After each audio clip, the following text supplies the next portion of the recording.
আসসালামু আলাইকুম প্রিয় দর্শক বন্ধুরা, আমার ভাগিনা হাত দিয়ে কাজের বোতল ভাঙবে, তো আপনারা অবশ্যই দেখবেন। তো লেটস গো। দর্শক, যে খেলাটির কথা বললাম যে কাজের বোতল ভাঙবে, এটা কোনো এডিট নয়, এটা কোনো নয়, ম্যাজিক। এটা বাস্তব বাস্তব জাদুকলা। এই দেখেন তিনটা বোতল কিন্তু খালি না, আর পানি আছে।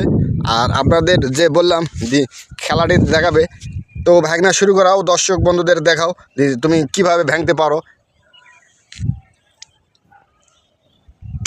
ওয়াও, একটা পিস ভাঙলো, অসাধারণ অসাধারণ অসাধারণ, আসলে অনেক প্রতিভা।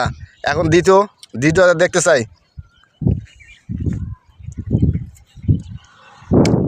ওয়াও, এই দেখে কাজের গুঁড়াগুলো, আর এই দেখো দুইটা, অসাধারণ অসাধারণ। এটা কোনো আমার জাদু নয়, এটা শুধু ম্যাজিক, কেউ জাদু ভাববে না। এটা তৃতীয় নম্বর বোতল, এই দেখেন, আসলে সত্যি অনেক প্রতিভা। তো ভাগনা, এটা তোমার মানে এই খেলাটার অভিজ্ঞতা কিভাবে এসেছে? আমি নিজে শিখছি, এটা আমার অভিজ্ঞতায়। আমি নিজে, আমার কোনো গুরু নাই, আমি নিজে শিক্ষা। আর আমি অনেক খেলা জানি। তো তোমার এই খেলাটা করতে কি একটু ভয় লাগে না? ভয় লাগে না, আমাদের অভ্যেস হয়ে গেছে, আমার অনেক হাত কাটে গেছে আর কি। এখন আমার বয়স হয়েছে, পেশাগতটা নিশা, পেশা না মানে এটা নিশা হয়ে গেছে। ও, তুমি খেলা দেখাতে এখন ভালোবাসো এবং অভ্যাসে পরিণত হয়ে গেছে তোমার। হ্যাঁ, আমার অভ্যাসে পরিণত, মানে আমাকে এরকম সব ভালো লাগে, এগুলো মানুষ দেখে আমাকে আনন্দ লাগে।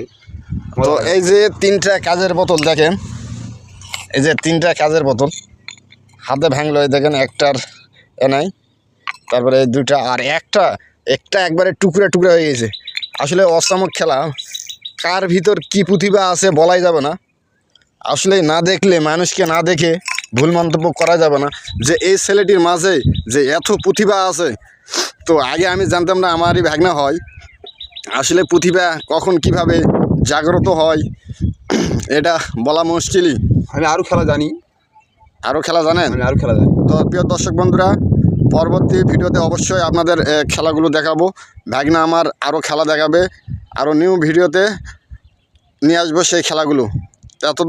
অতক্ষণ পর্যন্ত আমার এই ভিডিওতে